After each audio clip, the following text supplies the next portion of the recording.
New Tool Day Tuesday, where I share with you guys unique or useful tools that I myself use that I think you might be interested in. As my followers know, I do a lot of welding around here in the shop, and this is my typical welding setup. Unfortunately, having a good setup like this can be a little bit costly, and as you can also see, I have a couple of different welders because, well, I like to MIG, and I like to TIG, and I like to stick. So having an all-in-one processing machine used to be very expensive. So when BestArc reached out to me and they asked if I would like to review one of their welders, I said yes for this particular model. The reason being is this is a very budget-friendly model, and it also does MIG, TIG, and stick, or arc. The other thing that I really liked about this particular welder is it's very small. It has a handle on top, it's not terribly heavy, and it's just not a huge giant welder that you would have to lug around. In fact, it even comes with a shoulder strap in case you need to pack this thing long distances. Inside the box, you're going to find a lot of things, including 2 spools of MIG wire. One is flux core, in case you do not want to use or don't have the access to use gas, and one is not flux core in case you do want to use gas. And in that case, it comes with all the hoses needed to hook it up to your tank, and it even comes with a little bit of Teflon and the wrenches to make all of that happen. Now, being a welder, it does come with a grounding clamp, and being a multi-processor welder and it does do arc welding, it does come with a stinger, and this is what you would use to hold the stick when you're trying to stick weld. The unit will operate on 240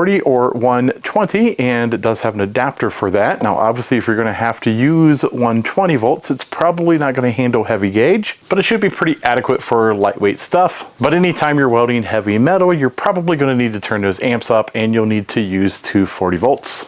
Pre-attached is the wand and the feed for the MIG, and because it's so compact, as you can see, you actually load the MIG wire from the top. It opens up like this, and that is where you're going to put your spools. Loading the MIG wire is like any other machine. There is a feed button right here, and after you thread it through the apparatus, you can hold this button down, and that will feed the wire.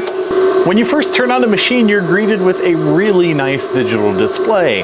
Now, there are tons of features and settings inside this display, and I really suggest that you go through the manual and you learn how to operate this machine. In fact, there are so many settings, we're not going to go over all of them in this video, but we do want to try and find out this machine is a good working machine.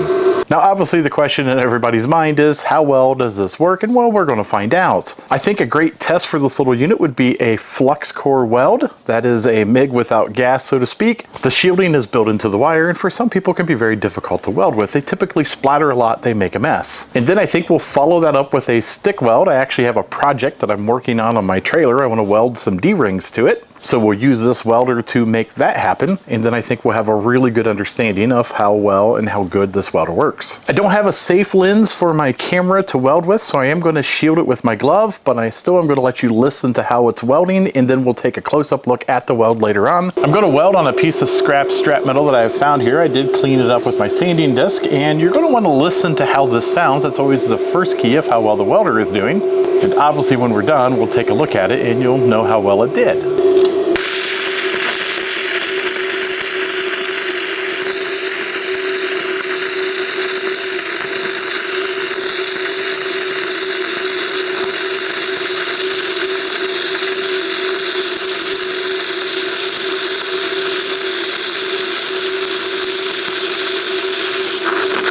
You can see there's a little bit of splatter, and that's perfectly normal for flux core welding, but the weld itself actually looks really good. If you spent a little bit of time with a flap disc, you could knock off all the splatter, and this weld would look great. I have some D-rings that I'm going to weld onto my trailer, and we're going to use the stick to weld it.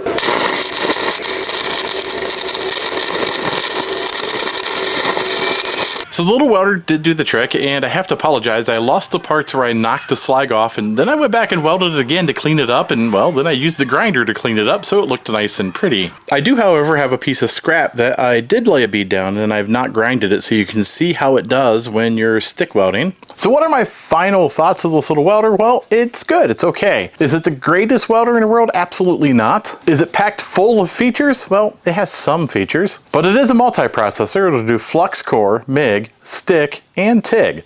TIG is scratch start, so you're not going to get a pedal with that, but it will TIG. It's also not the prettiest stick welder that I've ever used, but again, it is a budget welder. Now, obviously I didn't have the time to go over all the specs and features in this video. Our videos are very short and quick and to the point. So if you want to know more information about this particular welder, I will put a product link down below. And I am going to give this welder to a good friend of mine, and at any time in the future he has a problem with it, I will ask him to let us know, and I will put that in the pinned comments down below as well. If you like these types of videos, don't forget to like and subscribe. Take a look at some of my other videos. At the very least, you might be entertained.